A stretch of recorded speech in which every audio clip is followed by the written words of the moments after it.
Ladies and gentlemen, let us welcome our newly wedded couple, Mr. and Mrs. Galang!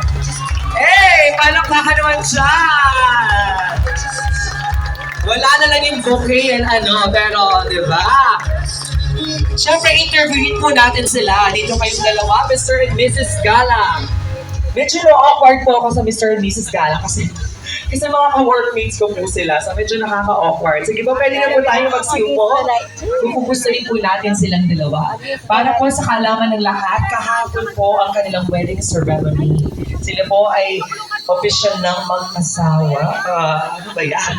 Okay, official na po silang mag-asawa. So ngayon, kukumustahin po natin silang dalawa. Umpisa po natin kay Mrs. Gala.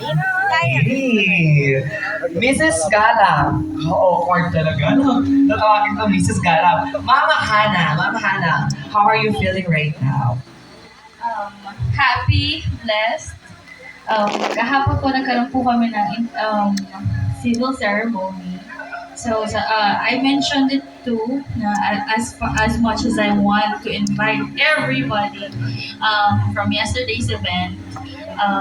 Kaya po, pinaunlakan po namin ang second day para po makasama ko po kayo, yung mga friends po namin, yung mga colleagues po namin, yung mga co-workers po namin before, yung mga kamag-anakan po namin na all the way from Manila, nandun po sila. Thank you so much po for your time and effort.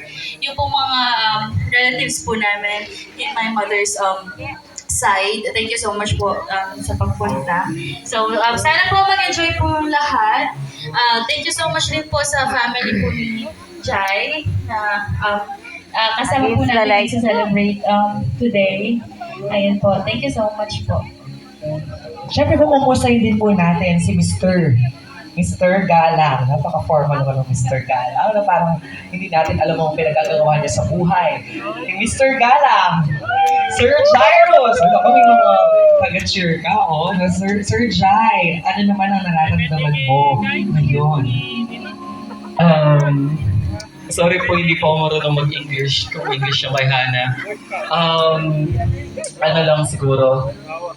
Thank you everyone sa mga pumunta, sa mga naki-witness po sa pagmamahalan namin ni Hana for more than, going 8 years.